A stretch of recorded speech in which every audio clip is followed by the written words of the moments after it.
name's Zain. I'm going to be presenting on generative sequence modeling. And we'll talk about GPT-3 as well as sort of how we got to where GPT-3 is today and what the limitations are and what limits we've broken and which ones we haven't. So just all sorts of examples of different sequences. In reality, we have audio, we have text, we have DNA, we have time itself. So what will we learn? Again, it's how does GPT-3 work? How does it differ from what came before?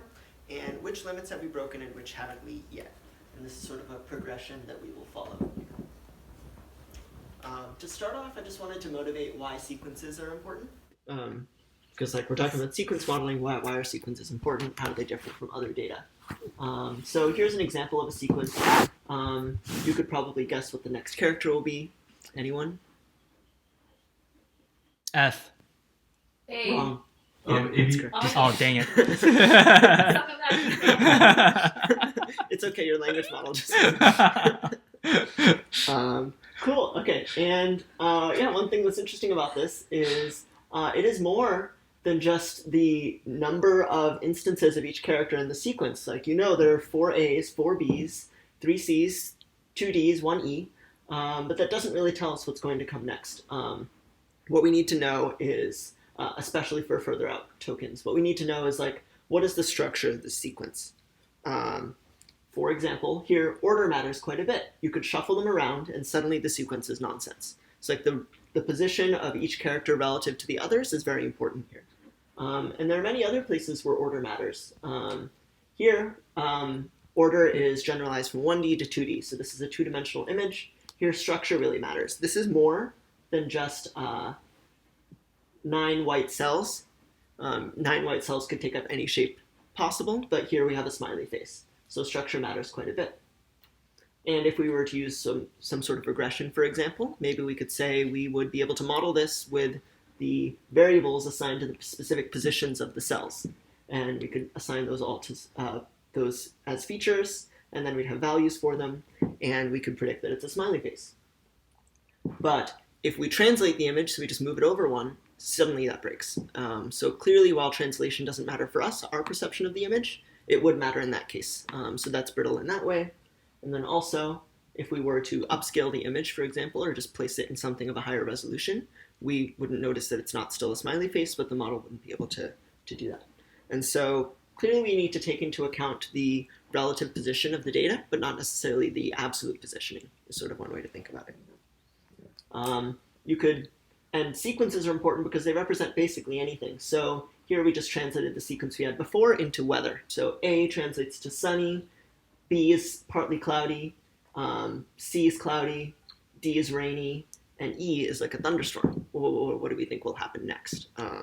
And the order of these events is quite important, and the relative order of them. We could translate this over, and it still would mean the same thing. We'd expect the same pattern, but we need to build models that can understand things like that. What else is like this? So sound is like this. Sound is pressure waves over time, so it's a modulation of pressure over time. Images are like this. Images, like we should just shown, were sequences. They're organized in 2D. They're organized spatially, but they're still a sequence. They're still structure. Language, so text, they're sequences of words, and the order of the words matters. It changes the meaning of the sentence. Video, of course, is just a sequence of frames. If you shuffle the frames around, it becomes nonsense. The order of the frames matters. And any sort of structured data. So like in this image, for example, it matters relative position, not just what are the classes in the image or what are the objects in the image, but how do they relate to one another? Like the cars are on the wheel, the person is on the bicycle. Those are relationships that are structural, they're sequential. They're defined by the order of the objects relative to one another. And any sort of other time series data, basically all sequences that are important in how we consider the world are ones about how things have evolved over time. So this is temperature data over time for the global temperature of the Earth. And if you don't believe in climate change, there it is. So real-world data has structure and has variable size. So I mentioned the resolution thing. So you could have a smiley face of many different resolutions, and it's still a smiley face. How do you account for that? And how do you account for the fact that it is defined as a smiley face not because of the color of the pixels in the image, but in the position of the pixels relative to one another. So a quick aside, because this was a bit difficult to figure out how to sequence this in with everything else. But we, in order to ever model something like this, in order to model sequences, in order to model data in general, we have to figure out what we're actually optimizing for. And so what we generally choose to optimize for is maximizing the likelihood of our data under our model. And what that means is when we're looking at modeling some data, we want to, if we're trying to generate that kind of data, we need to understand that our model is actually effectively representing the data. And one way to do this with generative models, and what generative means is like you can produce data that matches what you see in the real world, is by maximizing the likelihood of the data under our model. So the data doesn't change. The data is fixed. The world exists as it is. We don't expect people to change how they speak language in order to interface with our models.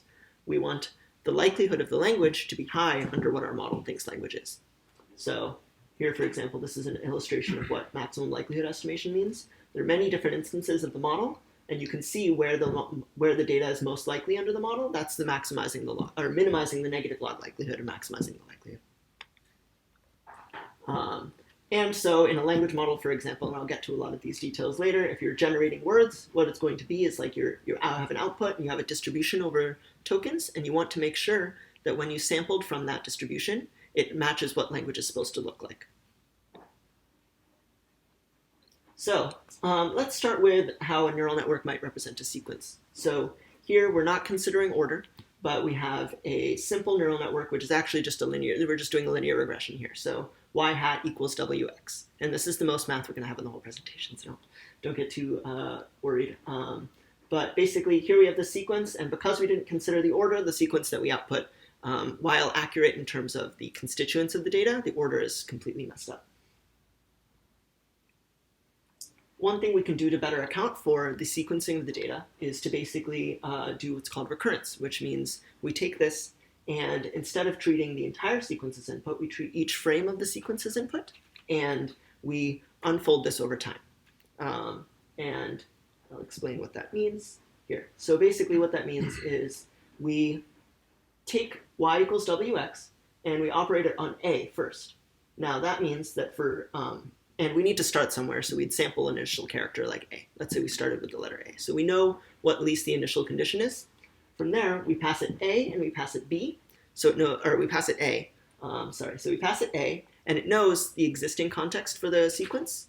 And from that, it needs to learn a likelihood model only over the next token in the sequence. So it doesn't need to learn anything about the order explicitly. The order is imposed by the recurrence, because we have A as the context for generating B, and then once we've generated B, we have A and B as context for generating the next token, which would be C. And so the model is the same model, but it's operating only on, in terms of complexity, but it's operating on only a single frame at a time. And so the manifest complexity is higher only because we're running it many times for the entire sequence rather than just once. And we're imposing the order that way. There's this H here, HT. So HT means hidden state. So in order for this to work effectively, in order for it to be what's called non-Markovian, so the Markov assumption, this is another place I should have made a slide. So the Markov assumption is that your current state only depends on your past state. So in the sequence that we had from before, we had AB, ABC, ABCD. We would expect that you need to know what came prior in the sequence in order to predict what comes next. It's not enough to just know that the last letter was D. You need to know where in the sequence you are. And so in order to enable that, we need to have something called a hidden state, which basically just means this state is independent of the output of the model. It's a state that's maintained from earlier context. So this is an early paper from Alex Graves, and by early, it's not that early. This is a long story. This recurrent neural networks were invented in like in the 1980s. But the first time someone was really effective at generating complex sequences with recurrent neural networks was in 2013, Alex Graves. And this is one of his quotes from the paper. It says, in principle, a large enough recurrent neural network, RNN, should be sufficient to generate sequences of arbitrary complexity. In practice, however, standard RNNs are unable to store information about past inputs for very long. So I want to stop here and just explain why that might be. So I mentioned, let's see if I can go back on this. So here we have this hidden state that maintains context for the whole sequence.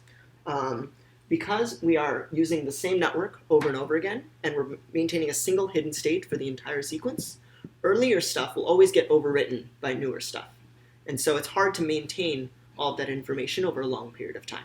There's no mechanism for the model to say, remember this, but if something else of the same type comes up, you can forget that. There's no mechanism for that.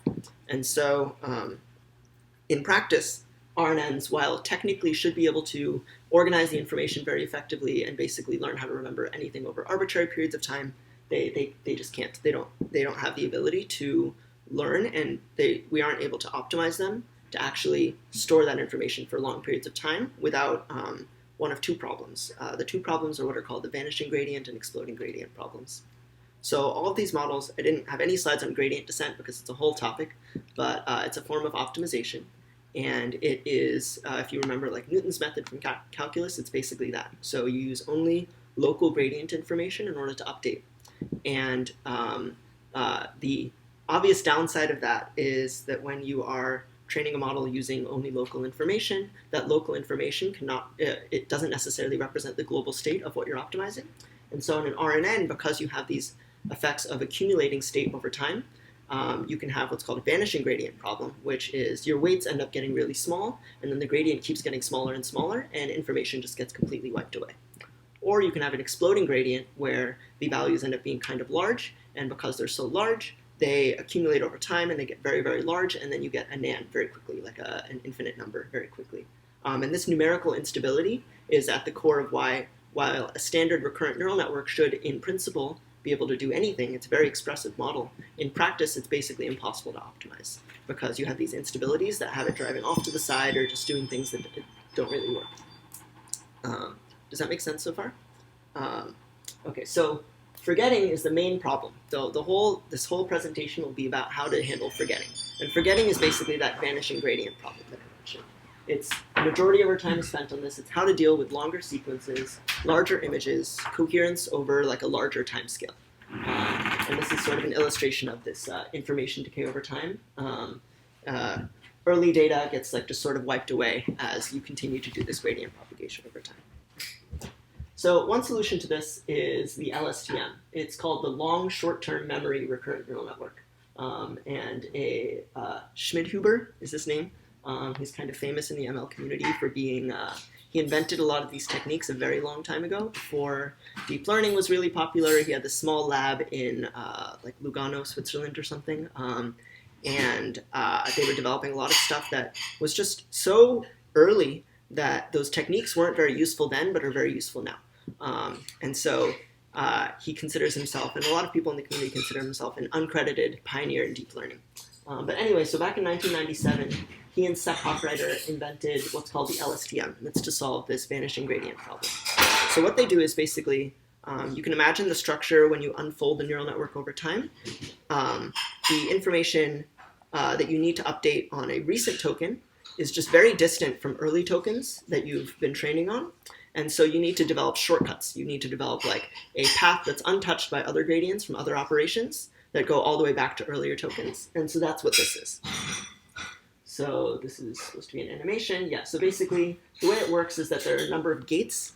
There is a forget gate, an input gate, a output gate, and basically these cells can store information for arbitrarily long periods of time because they basically can gate the information. So what it means is the model can learn whether or not to update or reset information, so whether to allow the gradient to allow the hidden state to be updated, basically.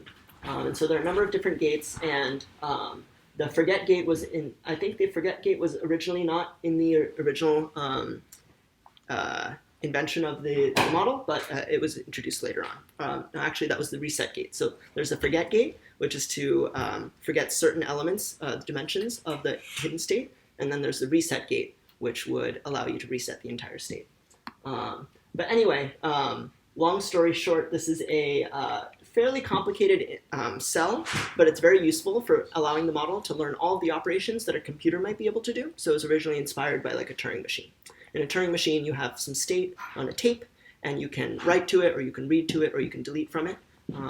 And so this is an implementation of that. Can we give these models that have recurrence some of those operations directly?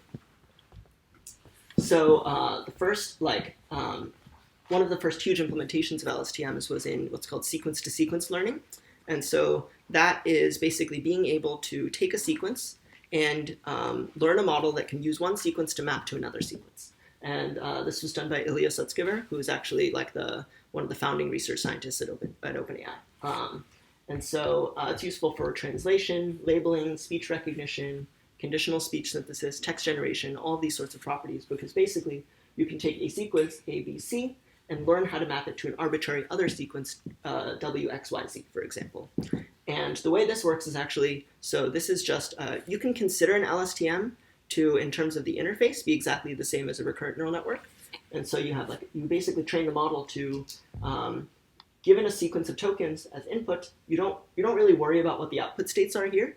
So you don't really worry about those, but you start training when you get to this end of sentence token, and you start asking it to generate new tokens, and then you pass them back in.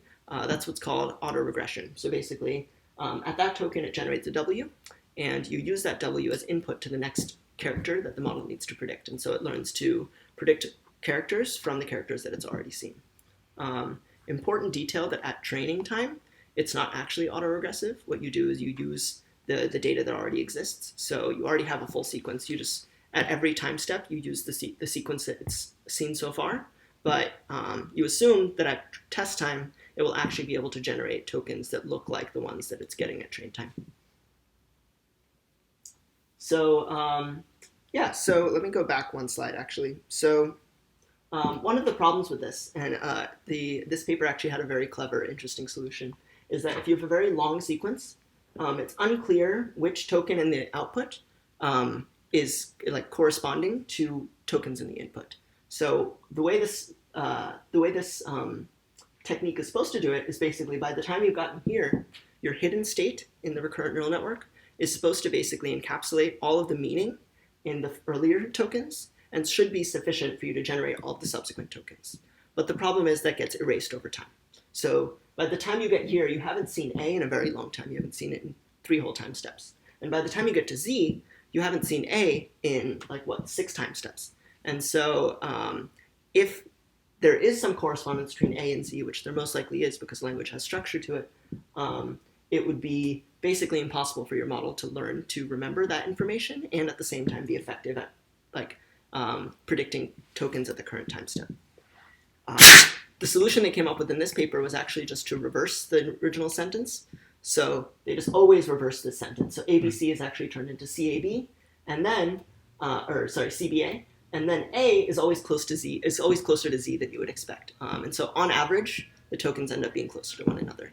That was their sort of hack for dealing with the alignment problem. And interestingly, they were able to, using just that hack, end up getting quite long sequences. And by quite long, I mean 15-word long sequences generated, which was very long for the time. Alex Graves in 2014 attempted to tackle the alignment problem. And so the alignment problem is one of, let's say you have some audio. The frames in the audio don't necessarily line up one-to-one with the frames in the words, the characters that you need to generate if you're trying to do speech recognition, for example. And so in order to solve this problem, he basically devised a new form of a loss function that would use dynamic programming to map the probability distribution that's generated by your model to a final output. And you can sort of see what it does here.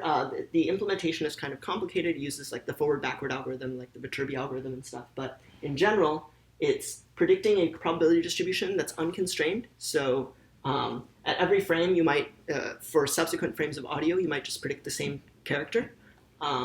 But at test time, when you're sampling, you actually at training time as well, what you need to learn to do is collapse subsequent tokens that are expected to be actually the same token together. And what this ends up looking like is a form of attention. So basically, what we're doing here is we're trying to align tokens in the final output back to tokens in the original sequence. And that alignment problem is one of basically how do you ensure that the model knows which tokens in the original sequence map to which tokens in the final output. And it's sort of another solution to this long sequence problem. Instead of just expecting the model to output a completely independent sequence later, how do you get it to learn the mapping between the original sequence and the final sequence? And in order to do that, you basically need to learn some sort of alignment. You need to know that the audio up there matches to the word hello, and then at the end of this sequence, that the audio over there corresponds to the word wow. Does that make sense so far? So that was sort of the beginning of attention, and then the next subsequent paper that ended up doing something like this was jointly learning to align and translate.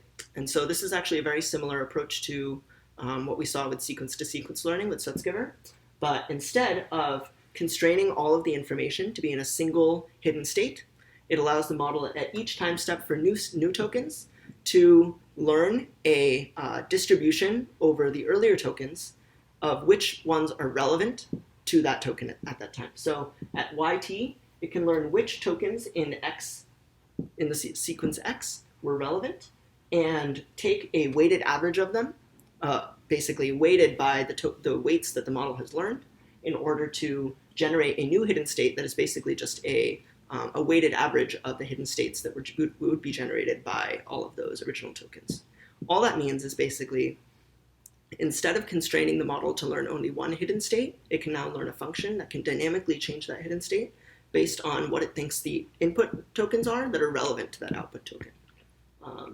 And so what you end up seeing is this is a visualization of those learned weights for the attention. And so, Stedman, I know you know French. Kathy might know a little bit of French. I don't know French that well. But basically, this is for the translation task between English and French. And these are this is a heat map of the attention weights that were learned by the model to use at test time in order to generate the new translation. So it basically learns that économique or economic in English is relevant to translating the term économique. And so it learns which tokens are relevant in order to generate that next token.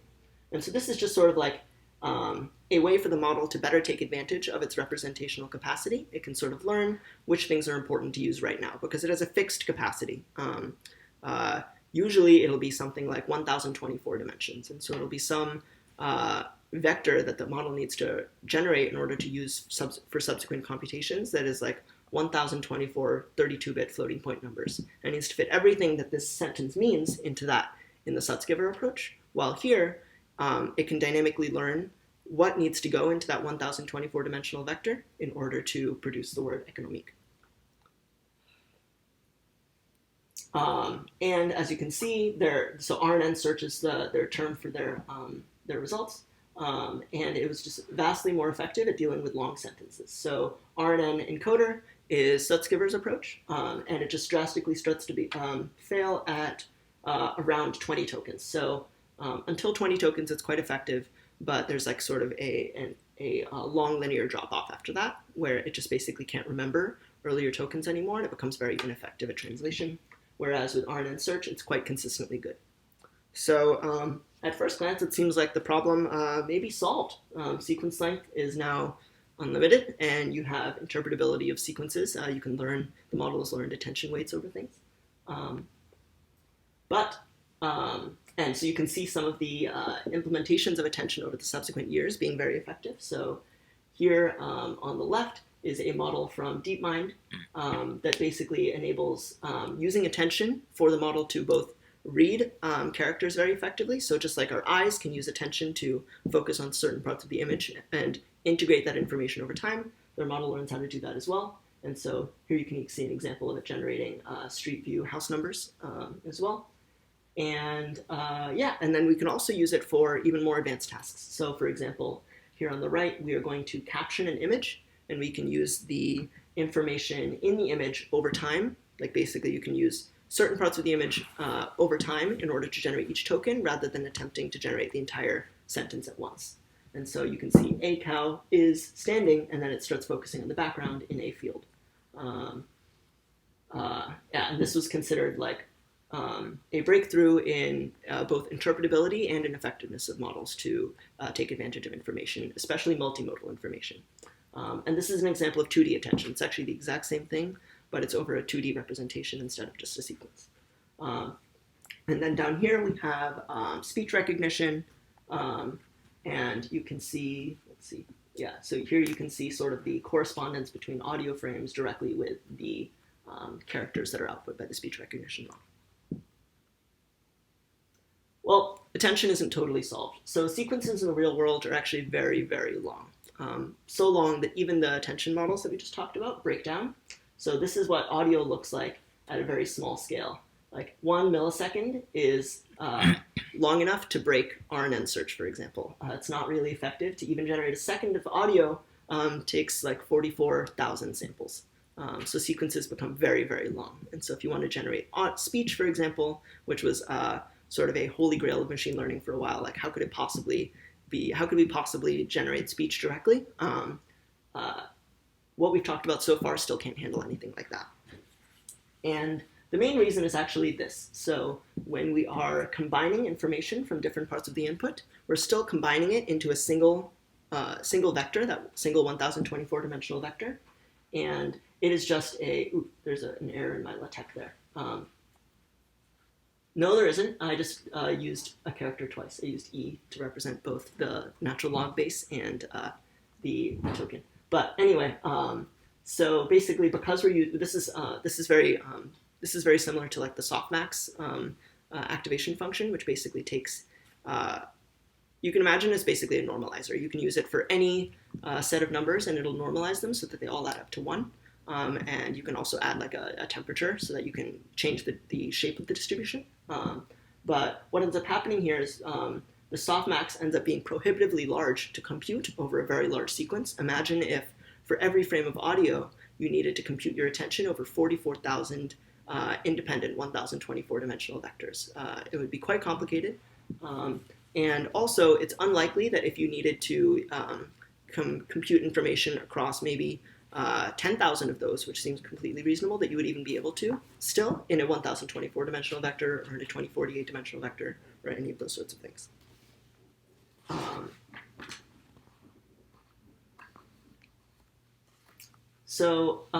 What we see is sort of the solution to this is that while recurrence can sort of solve some of these problems, it doesn't solve all of them. In order for each token to do this huge attention operation, it would be very computationally efficient. So one solution might be to just not use attention, maybe there's something else, but another might be to only use attention once. And so here we can see the original approach to WaveNet, which was a model by DeepMind on basically generating audio 1 frame at a time. And I forget the exact number so the results were incredible. Like it sounded like real human audio. And it was incredible that they could generate audio frame by frame at all. But it took so incredibly long that it was basically impossible to use. To generate a very low bitrate audio file, I think a second of audio took like an hour to actually run at inference time in order to generate. So this is like, but mainly because of recurrence. So basically the model needs to generate a new frame of audio, and then that new frame of audio needs to go back into the original sequence and be fed back in. And you basically, every single frame you need to process a 44,000 sample audio sequence. And so instead, they took the approach of using a attention to replace recurrence. So they could generate the entire sequence all at once. And I won't go into too much detail about how that works, but it's actually really fascinating. Basically what they do is they use attention combined with masking to, at training time, prevent the model from cheating. Basically, you don't want the model to be able to see anything that comes next. So you can actually just mask it out and then train your model to generate everything in parallel. And you take your batch and you break it up into a bunch of different samples, all with different masks, and you can train the model to basically generate all those sequences at the same time. And then at test time, you can run it all in just one big forward pass and get your entire 44,000 sample audio for a second all at once. And the interesting thing about this is that it enables parallelism for training. So now that we've replaced recurrence with attention, we can actually, we're no longer limited to a single forward-backward process where we're doing recurrence and we're running this model one iteration at a time. Imagine it's the sort of the difference between like a MapReduce and a for loop. You can sort of do everything all at once, and technically it doesn't take less compute, but you can do all that compute in a far shorter period of time. This means we can train bigger models on more data, and the only limit is how many computers we can use and how many parallel processes we can run. And so this is actually really important. So in 2017, a new model for generating sequences was created by some folks at Google, and it was called a transformer, and their title was Attention is All You Need. So they were replacing recurrence with attention. And these are just sort of some diagrams of what the model looks like. But the important parts to note are, see if I can draw, I think I can draw with this thing, is this part, scale dot product attention here, and this stuff down here, the positional encoding. And so we're going to see what that looks like in a second. But basically, by doing these things, we're able to actually train a sequence model that has the same sort of expressiveness as a recurrent model. So it's important to note that the recurrent models are very expressive. Basically, because you can take a piece of data and operate it on it as many time steps as the sequence length, you can actually do very complex operations. You can be, even if you can only do a single forward pass through a neural network, if you're doing that over and over and over again, you can do very complex operations potentially. And so, interesting anecdote, when I was doing early research on this, before I joined OpenAI or anything, I was trying to train language models to answer questions. And in my research, I noticed that if I was able to artificially make the question longer, the result ended up being more likely to be correct. And that's kind of interesting. You're like, why would that be the case? It's because recurrent models, the amount of computation they can do in that training scheme is limited by how many time steps you let it do computation for it. And that's just how long the sequence is. So it can do more complex operations if the sequence is longer. If you're generating everything in just a single forward pass, how do you enable it to still have that sort of expressiveness? What they do is self-attention. So what self-attention is? So self-attention is, later I'm going to cover embeddings, but basically you can consider them to be a vector representation of a certain token. So the naive way to represent a token is what's called a one-hot vector, which means you take your entire vocabulary and you make it a, let's say you have 100 words in your vocabulary. Each token can be independently identified by just which bit in that vector is a 1 versus a 0. So basically you have all zeros, 100 zeros, and a 1 in a single position, and the word can be identified by which position it has in that vector. That's very inefficient. The model needs to learn a lot in order to understand what the relationship between those words are. It's sort of arbitrary. And so instead, you can still do that. You have one-hot vectors, but you multiply them by a matrix immediately, and that matrix stores basically each column in that matrix is a vector that represents the meaning of that word in a continuous space. And so when you multiply the one-hot vector by that matrix, all you get is the column itself that represents the vector for that word. And the model can learn to update that matrix in order to make sure that the words actually mean something, that they have relationships between one another and those sorts of things. So here, self-attention is sort of the ability for this model to do many subsequent operations over those embeddings in order to, and over the entire sequence, in order to do complex operations, like maybe natural language entailment, which is basically learning which word refers to which other word in a sentence. Often, it's not as simple as a single forward pass. You need to sort of, like what we would do is think about the sentence. The model can basically learn those correspondences indirectly and over many time steps, and then come to a conclusion. And so the way that works in a transformer is that we have X, which is the embedding for the word, and we split it into, after an operation by a single weight matrix, we split it into 8 heads, so 8 matrices, and then we do a bunch of dot products between what are called the query matrix, the key matrix, and the value matrix. And so the model learns all of these learns to generate them dynamically at test time and during training. And basically what it's trying to learn is that all of the data that we need to do a certain operation at this time step needs to have a maximal dot product between these 3 matrices. So the query matrix, the key matrix, and the value matrix.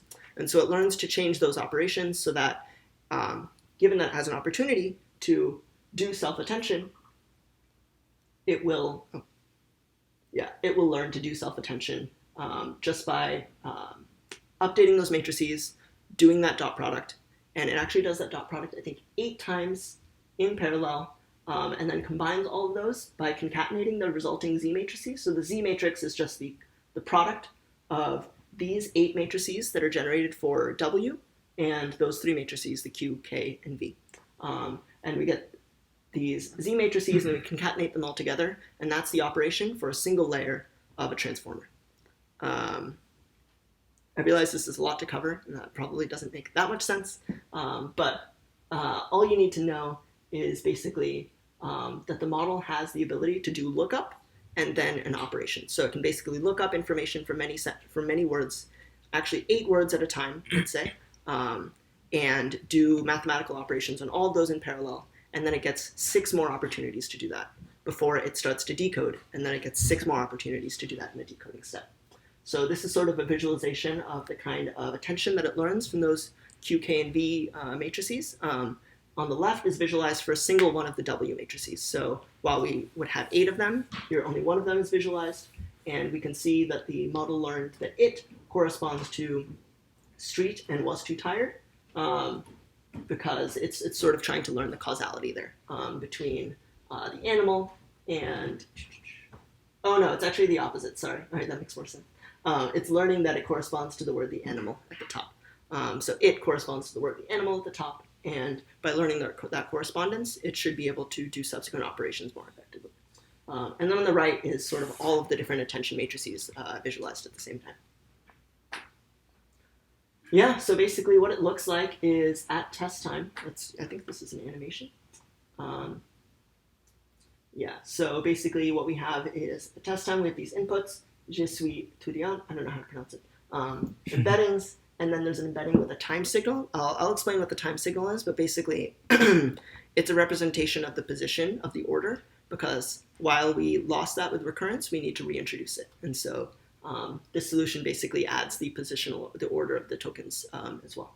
And so we have the embeddings with a time signal, and then we have the encoders, so we have 6 of them, and then we have the decoder step, which also has 6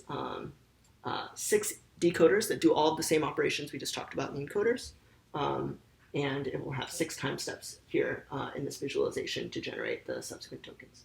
And softmax, again, is sort of how we turn the outputs of our model into a probability distribution that we can sample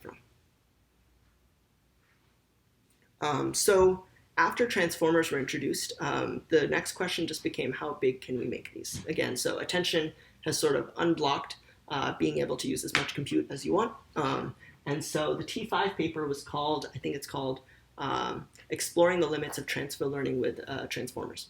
And so T5 stands for something, I forget what it's called.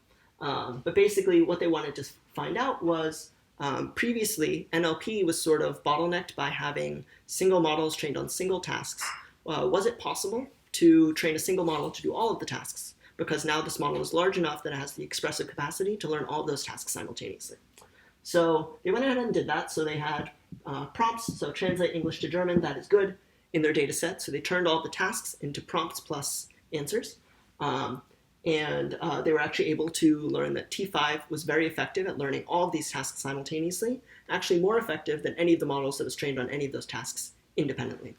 And so this was huge. Basically what they learned was that a language model can learn to use certain operations at test time because it's such an expressive model, and because self-attention is so effective, it can use the prompt as context in order to change the effect of all of the subsequent weight matrices operations for attention. And that sort of enables it to do new operations that it, without those attention vectors, wouldn't be able to do.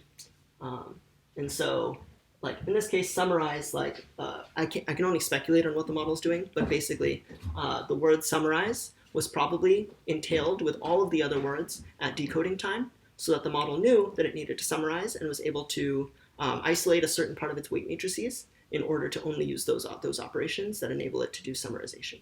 And this is sort of the point where we now, as you saw, attention now, it gave us interpretability, but when you're doing too much of it, it doesn't actually give you interpretability anymore either, because the model is doing operations that are too complicated for us to really understand. But at the very least, it is very effective at doing all of these tasks, more effective than any NLP model trained on any of these tasks independently. Yeah, and now we get to GPT-3. So GPT-3 is sort of just an illustration of this principle that I mentioned, where you can use as much compute as you want now to train models because you have parallelism. You have as much parallelism as you want. So these are examples. Accuracy on a given task. I don't actually know which task this is. This was just sort of an illustration of, at a high level, how much more effective it is to have a much larger model. At 1.3 billion parameters, which is about the size of T5, that was the accuracy at all those tasks. At 13 billion parameters, which was in a subsequent paper by researchers at Google, called like Exploring the Limits of Unsupervised Language Modeling or Unsupervised Task Learning or something, they were able to get it to be even more effective. And then keep in mind here, that's 175 billion parameters, which is the size of GPT-3. It's just so much larger than the other two models that it continues to be more effective at these tasks. And those titles at the top, 0 shot, 1 shot, and few shot, basically means the number of examples provided to the model at test time in order to achieve the task. And so what they find is when the model is large enough, it can actually take advantage of quite a bit of the context from the examples that are provided as context in order to learn the task at hand, even if it's a completely new task. So like basically what 0 shot means is, can you learn without any example what the task is? 1 shot means, can I give you one example of the task and then you do it again? And few shot means, can I give you a couple examples of it and then can you complete the sequence? So this is sort of an illustration of the total amount of compute that OpenAI used for GPT-3 during training. Keep in mind this is a log scale, and so that is 15 times more than the largest T5 that Google trained. And so it's just an enormous amount of compute. Compared to BERT, which was just 2 years ago, was one of the first applications of transformers to really revolutionize sort of NLP, because what it did was it trained a transformer and then it used the representation that the transformer learned very effectively to do all sorts of subsequent tasks down the line. It is, yeah, literally 1,000 times larger than BERT was 2 years ago. And BERT was a model from Google. It was like one of the largest language models trained to that date. And so the scale is just mind-boggling at this point. That is 1,000. That's roughly like 50,000. No, it's 5,000 petaflops per second days. So it's just very, very large. The amount of compute is unbelievable. So here are some details on sort of the data. Like, so how does GPT-3 work? We learned a lot about the model, but what are the details in the data that's actually being used in the model? So that's sort of like the representation. So how is the data actually encoded? We talked about embeddings earlier. There are some details about how it's done for GPT-3. Generation, so how do we actually get sentences back? How do we get this language model to output text? And then training, so what data was it actually trained on? So representation, there are sort of three things here. There's what we call byte pair encoding. There is embeddings, and there is positional encoding. So byte pair encoding is, so here's a sort of illustration that I found for byte pair encoding. It's basically, it's a fairly simple approach to compression, where what you do is you take tokens, you have a sequence, and you need to break it up into like words, let's say. And there are many different techniques in NLP, in classical NLP for a long time. What we did was basically you would define a delimiter, so like a space, and then everything in between you would need to normalize somehow. And so you would have tables of what's called lemmatization, where you would take that word and you would break it down into its ground truth word. Like, so cats and cat, they're actually the same word. Or ground and grind, they're actually the same word. They both mean the same thing. And so you lemmatize them, so you make them the same word. But you lose a lot of nuance there, but your vocabulary size becomes much smaller. Byte pair encoding is another way to basically reduce the size of your vocabulary while still allowing you to encapsulate a lot of the specificity of certain words. And it does this by, I won't go into the details of sort of like the actual approach, but what you need to know is basically that it dynamically figures out which subsequent pairs of bytes need to be compressed together because they're high frequency in the data set. It's somewhat similar to if you know Huffman encoding. for images, like it's used in JPEG. You basically form a tree, and in your tree, what you're trying to do is maximize or minimize the length from the parent of the tree down to the leaf nodes. And you do this by collapsing nodes together. And so here you can see in this sequence, we need to replace AA, because it shows up most often in the top sequence, with a new token that's just Z. And Z will represent AA. And so now we don't have to represent A so many times. And now we have Z, and we have AB, and AB, and AB shows up multiple times in this data, so we need to replace that as well. And then we need to replace the next thing. And you can keep doing that until you basically truncate your search, and now you've encoded all of your data with byte pairs. And specifically, so it's called byte pair encoding. If you find other papers on byte pair encoding, often they don't actually operate on byte pairs, they operate on Unicode strings.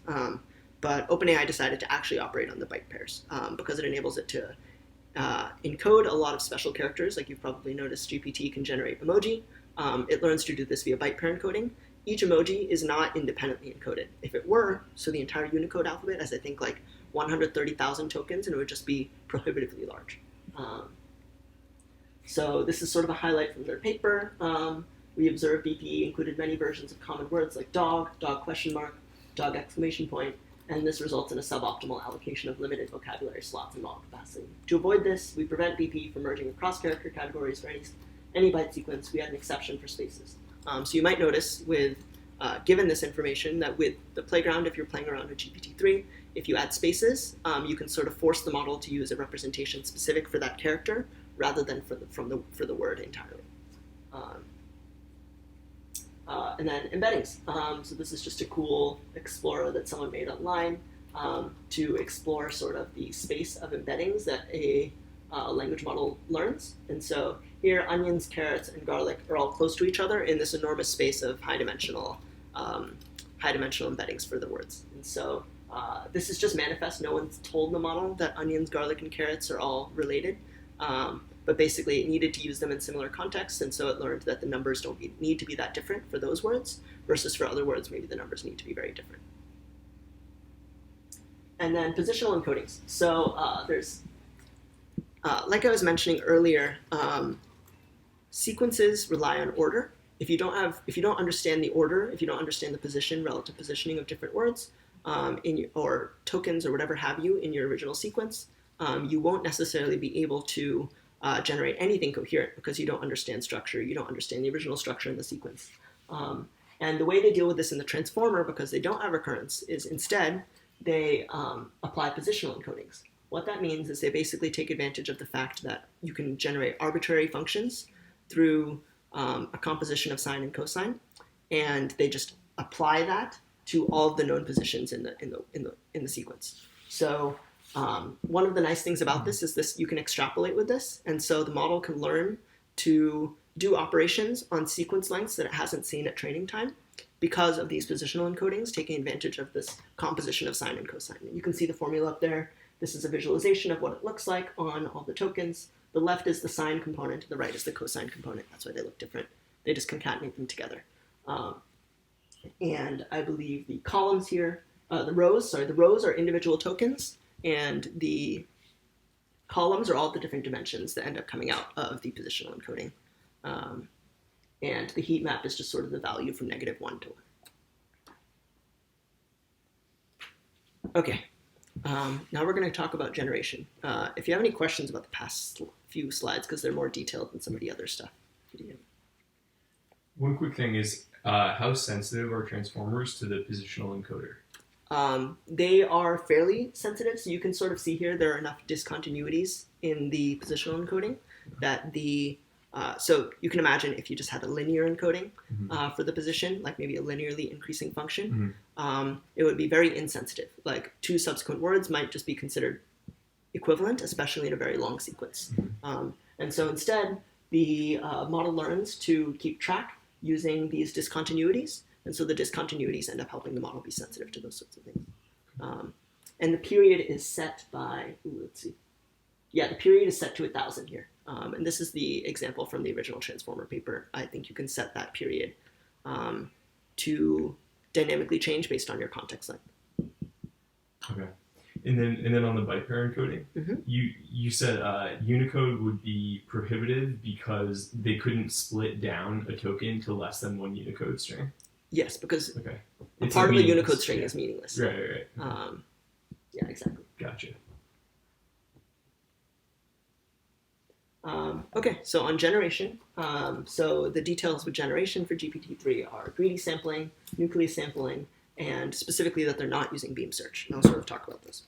So basically, at each time step with your model, the model is producing not a token, but a probability distribution over tokens. And at training time, that makes sense, right? What you're trying to do is, again, we're trying to maximize the likelihood of the data under the model. And so we need to know for every possible token, what would the likelihood be? That means at test time and at training time, the model is producing probabilities for all possible tokens, not just the token that it actually outputs. And you need to, if you want to actually generate a sequence, use that probability distribution in order to decode potentially what the most likely sequence is, or there are other sampling methods. One is greedy sampling. So in search, there are greedy searches and there are more optimal searches. A greedy search basically means at each time step, just take the argmax of the probability distribution. So let's say we have 1,000 words and the most likely word is in this case, the most likely word for the next time step is nice. We would just pick nice. That doesn't mean, so we're basically not doing sampling at all. We're basically just sampling directly from, or actually, we are still sampling. So we're still going to sample. We're going to use those probabilities for dog, nice, and car to sample the next token, but it's only based on the probability of the next token, not on any subsequent stuff. So it doesn't necessarily maximize the likelihood of the whole sequence. It's just maximizing the likelihood of the next token at each time step. Does that make sense? Let me go back, actually. Just to sort of paint this with contrast, the nice woman is technically, for each time step in that sequence, the most likely next token, but over the entire probability distribution, the dog is actually more likely. If you take the product of those numbers, it ends up being larger. And so you would need to compute the product of all of those branches in order to figure that out, and that's why greedy sampling is more efficient, but you might not get the most likely sequence. Nucleus sampling is another approach. Basically, if you have a distribution over words, you can, so there are a couple different approaches here. There's a top K sampling, which is not used in GPT. It might be, I actually don't remember in the playground, but it's used in other language modeling generation problems. And basically, when you have this probability distribution, you can say that any token under 0.8 probability, we're just going to not worry about it. So we're just not going to sample from any of those. The problem there is you can't really dynamically change that, because in some cases you might have a broad distribution. So in a broad distribution, the word thought there is not actually that much more likely than anything else. And so if you're truncating everything at a certain probability, those will all get eliminated. And then if you have a very narrow distribution, you're only going to get a single word. So nucleus sampling is basically about, instead of truncating the PDF, you truncate the CDF. And that's like the probability distribution versus the cumulative distribution. What that means is you are going to truncate, you're going to sort all of your words according to their probability, and you're going to truncate after the sum of those words has reached a certain threshold, rather than at a specific threshold for the words themselves. Does that make sense? And what that means is you're going to guarantee that you have a certain amount of the probability mass, but it's very unlikely that you're going to sample some random word from very low likelihood. Or actually, it's impossible. So the important thing here is that you're making it impossible to sample very unlikely words. And yeah, again, so contrast with beam search. So beam search is basically an approach to do that maximum likelihood sampling. So we want to actually generate whatever sequence has the highest likelihood under our model. The reason beam search isn't used is actually kind of interesting. It's basically just that humans don't use beam search. So like when you have human generated text, it just never looks like beam search generated text. The humans don't generate text that looks maximally likely. And I mean, it's probably because we're trying to convey some meaning in the words that we choose. And so beam search is completely unsurprising while human text tends to have surprisal. And so you still want to be able to sample unlikely words at test time to generate text that looks like a human would generate text and to have meaning. Without it, you basically end up getting just very vanilla text. It doesn't really mean anything, but it's the most likely sequence. And yeah, so I thought that was kind of interesting. So beam search, while it seems theoretically should be effective to get the maximal likelihood in terms of your generation, and that is ostensibly what we're training the model to do, if we try to sample from it that way, we get stuff that doesn't look very human. Yeah, and so that's, and I'm going to talk about this later, that's sort of a difference between the way the model was trained and what we're expecting it to do. So training is interesting here. So it's basically, so there's this data set called Common Crawl. It's very, very large. It's basically almost the entire internet. And they filtered it down using a bunch of techniques that are highlighted in the paper to just high quality data. So on GPT-2, they trained the model on everything that was outgoing from Reddit with at least 3 karma. In this paper, they decided to scale that up. And now they're just training on everything on the internet, roughly. And there's a data set called Common Crawl that basically contains all of that information. And then for compute, they used Microsoft Supercomputing Cluster. They didn't really detail how large the cluster was, how long it took to train, but they did highlight how many petaflop second days it took. And it was 5,000, which is just a very large number. It's larger than any other language model or any model has ever been trained on before. It's so big that minimizing the negative log likelihood, which is the function that the optimization that we were just talking about, means it needs to learn to do something like this. It needs to learn, because the model is so large and the data set is so large, that it basically saturates on just learning likelihood of tokens independent of one another, and learns to learn how to do certain tasks in the context of the sequence that it's generating so far. And that's all enabled by the self-attention that we talked about earlier. So in-context learning here means the outer loop up there at the top is basically just training, like the model training. The inner loop here is in the context. It is learning to do certain sequences. So it's learning to continue the sequence to do some math, or it's learning to permute those characters in order to correct spelling, or it's learning to do translation in that last subsequent example. And this is all just because the objective is to maximize the likelihood of the data under the model. And there's so much of the data, and the model is so large that it no longer can afford to not do this in order to continue training. It needs to learn that the most likely subsequent sequence here is another one that includes math, and it needs to learn what math is in order to generate high likelihood sequences. Bless you. Thank you. So yeah, now we just get to limitations. So it sounds like it can do basically anything. Let's learn what it actually can do. Is this artificial general intelligence? So the limitations that they outlined and many people have found in using GPT recently are that it fails at tasks that require world knowledge. It was trained in sort of a mechanism of uniform importance, like all tasks are equally important to this model. Learning how to generate Harry Potter fan fiction and to do math are equally important. Actually, Harry Potter fan fiction might be more important because it takes up more of the data set. And it also has unidirectional context, and I'll explain that later, but that explains the problem that Matt's been working on, the words in context problem. And there's sort of a question of, is it really learning at test time? So world knowledge is this problem of, like, if you ask GPT-3, if I put cheese into the fridge, will it melt? It can't really answer. It actually has no idea. And this is sort of an interesting one. So GPT-3 sort of has difficulty with these questions that require world knowledge, and you might wonder why.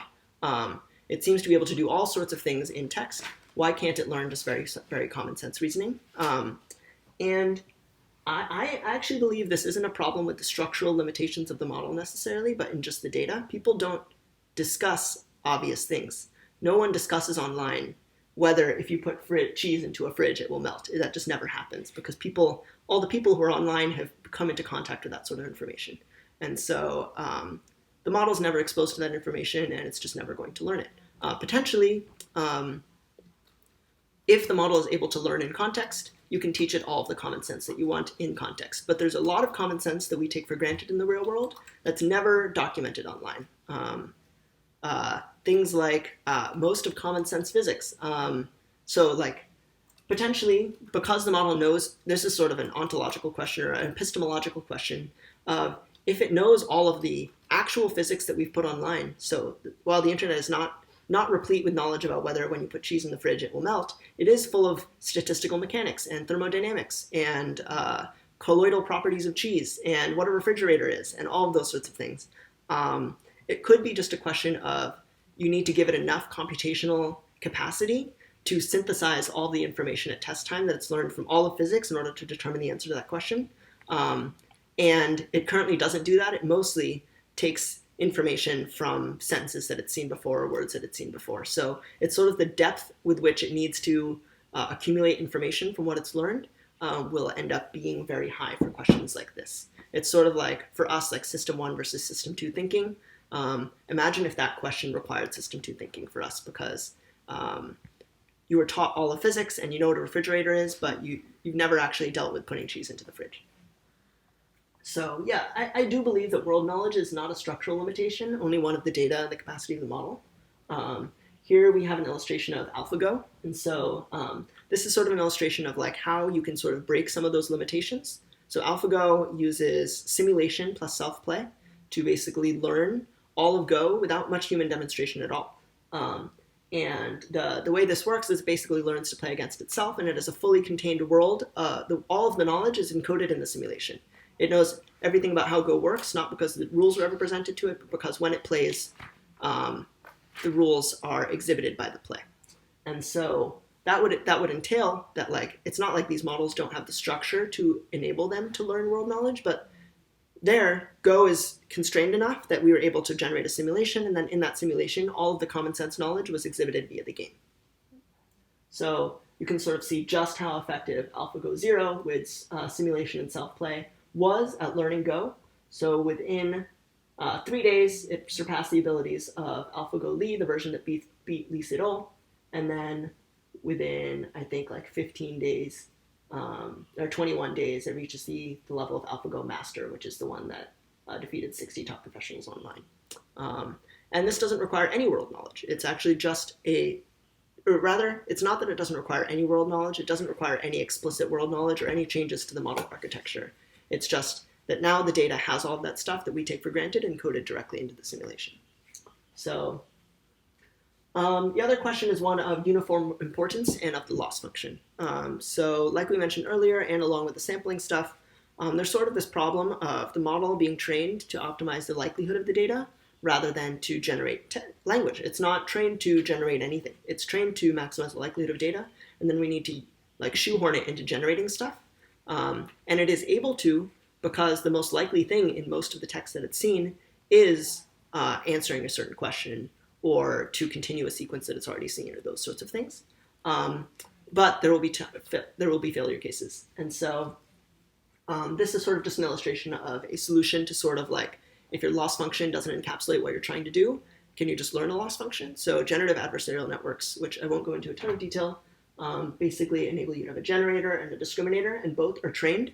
And so your loss function doesn't include any notion of likelihood or anything. All it is your discriminator is trying to tell you whether this looks like stuff that it should have seen online, and your generator is generating stuff that can fool the discriminator. And just through that sort of adversarial game between two simultaneously trained agents, the generator is able to produce stuff that actually you can't describe a loss function for. We're not trying to just maximize the likelihood of pixels when we're generating a face.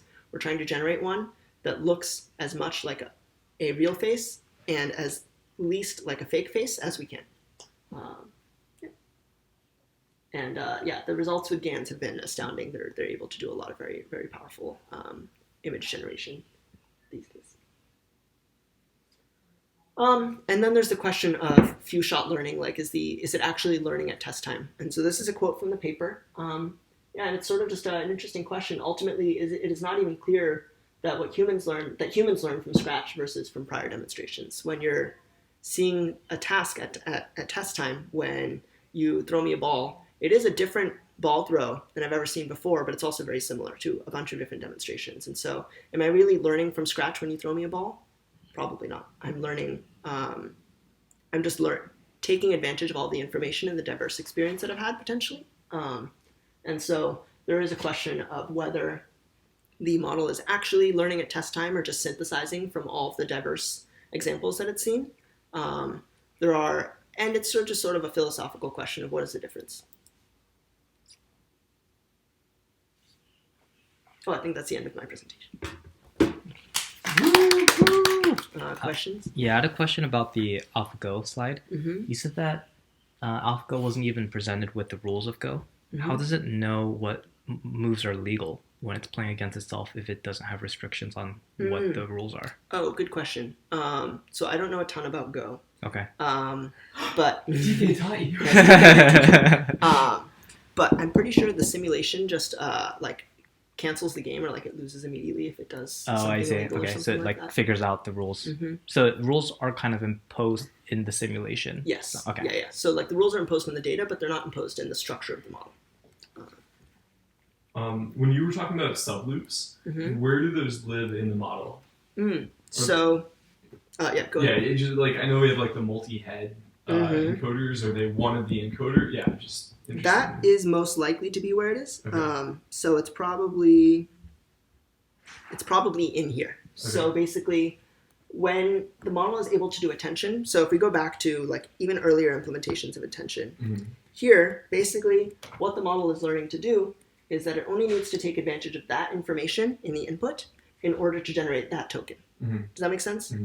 And self-attention is what's implemented inside of the transformer. Self-attention is attention implemented not just on the input, or applied not just to the input, but also to the output of internal representations of the model. And so what that means is like it is able to think for multiple time steps, 6 time steps for encoding and then 6 for decoding. And for each of those 6, inside of those 6 steps, it's able to do this sort of thing, but over its internal representation, and it's able to do that in parallel over 8 different threads.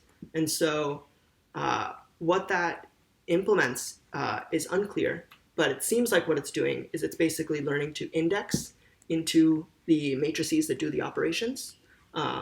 So basically you can imagine there's a weight matrix for each of those encoders, and it encodes a bunch of like different operations that it can do. And each of those weight matrices has sub-portions of those matrices in the rows that can be indexed into by certain columns, and those certain columns are learned to be indexed into by all of these guys. Okay. Yeah. And yeah, again, that stuff we don't have interpretability anymore at that point because the internal representations are not words anymore. They're just arbitrary embeddings of vectors. Yeah. Most of my other questions are about kind of similar stuff. Like, where do we get the embedding to finally take us back to language? So I think it's like the big Z one, then goes through W naught. And where do we get W naught from? Okay, yes. So over here. So basically, you mean this. So these Z's over here? Yeah. So those Z's are actually just concatenated to do the operations in the encoder. And then there's a similar set of operations done in the decoder, basically the same operations. And at the end, all we have is a softmax over all possible. Okay. Like, maybe it's like maybe the it's output. Not W naught. Yeah. Maybe it's like the thing that gets us back to language. Yeah, the thing that gets you back to tokens, like actual text. Yeah. So basically you just have a linear softmax at the end here. So like the decoders continue to produce arbitrary vectors that keep changing over those 6 layers. And then there's a linear layer, which is just a matrix. And the width of that matrix is the size of your vocabulary. And so basically you multiply those vectors that are output by the decoder by that matrix. The resulting matrix is the size of your vocabulary. You apply a softmax to that. So all of those numbers end up being normalized to equal a probability distribution, and then you sample from it. Okay. So it's learned like every other part. Yeah, I see. That makes sense. And when we talk about vocabulary in the context of GPT-3, the vocabulary is the number of tokens. It's a number of byte pair encoded tokens. Okay. Can you go to the slide where you explain what GPT-3 does? Not beam, but it does something else.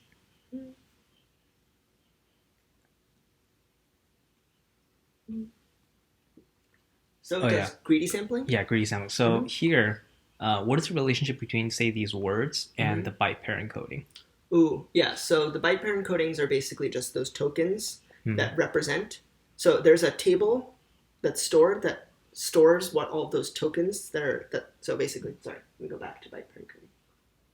Well, but in that example, in that Mhm. diagram, we're Yeah. assuming that it's word encoded. It's not byte pair encoded, right? Yes, but it doesn't change really for byte pair encodings. You just swap all of those words with tokens that represent arbitrary substrings of text. Hmm. Does that make sense? Yeah.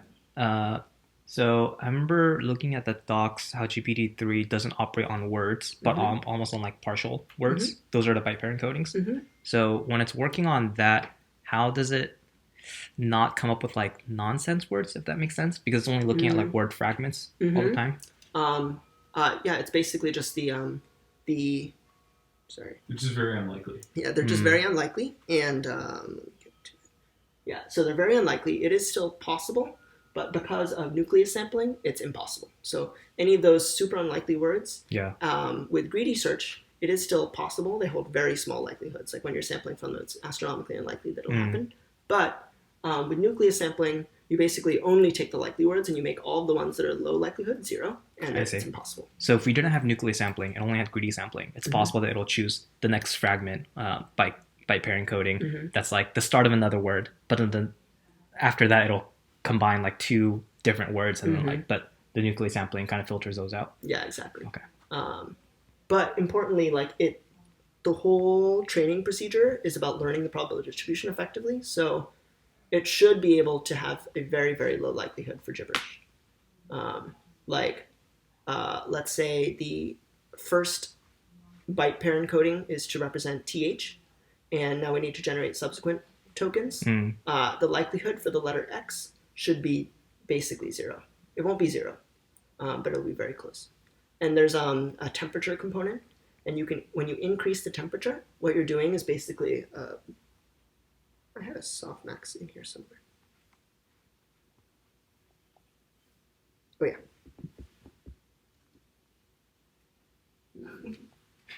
I don't remember what that arrow was for. But basically, do you see e to the EIJ up there? And e to the EIK down there?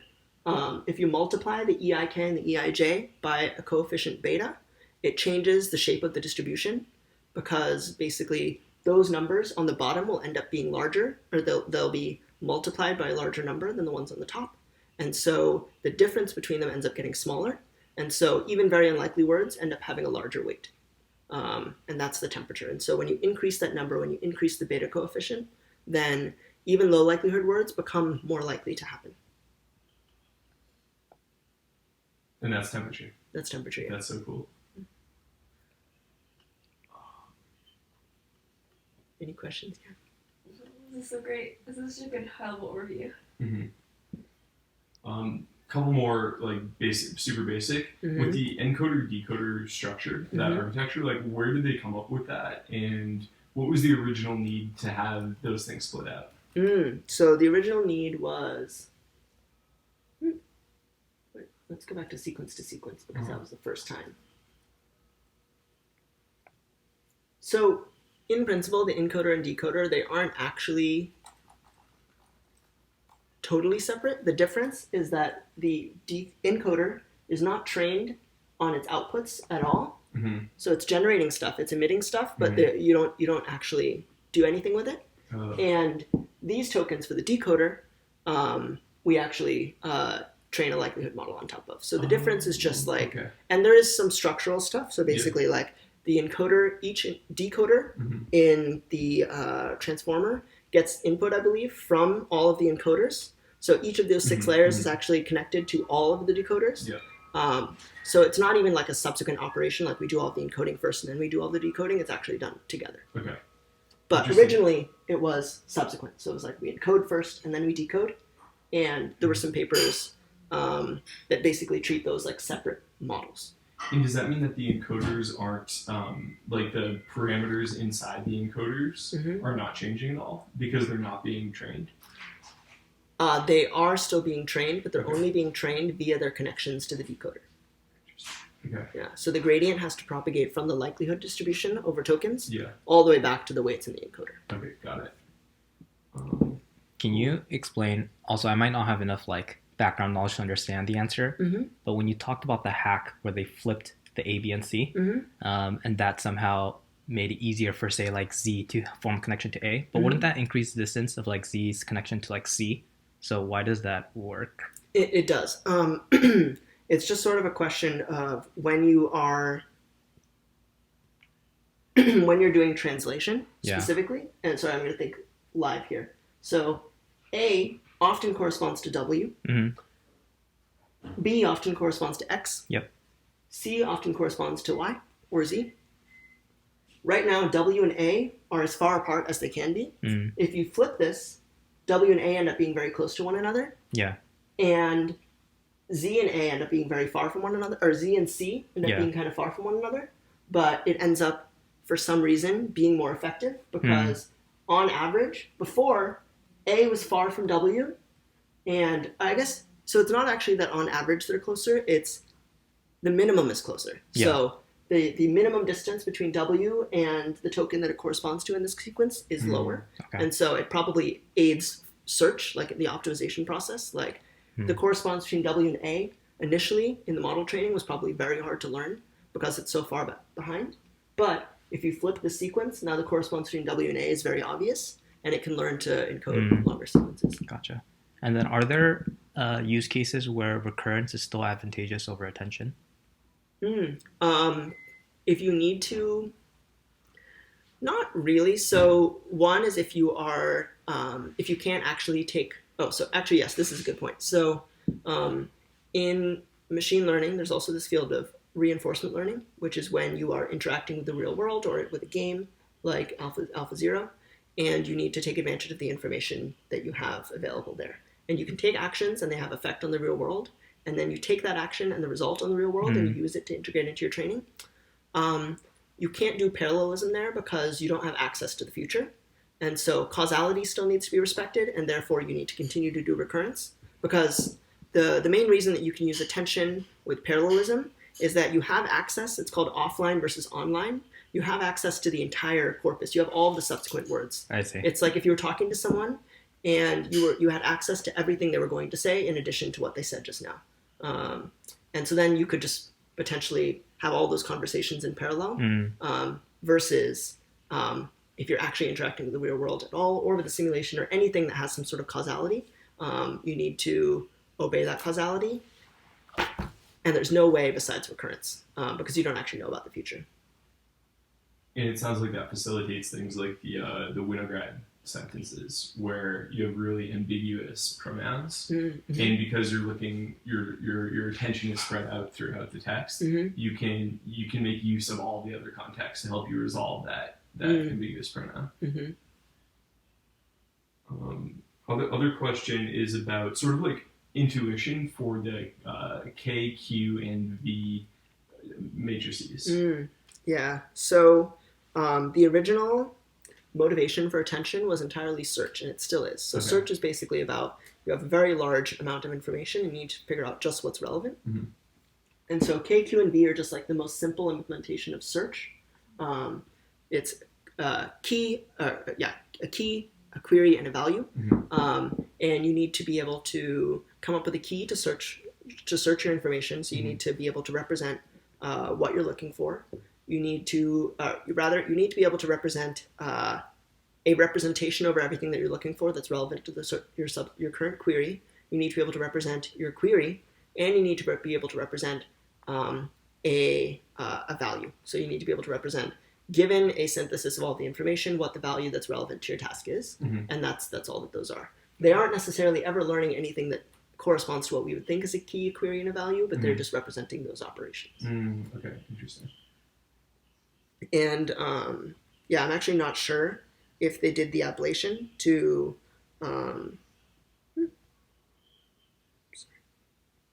if they did the ablation, and by ablation I just mean if they like got rid of all three of those and maybe only used one or two, what happened. Okay.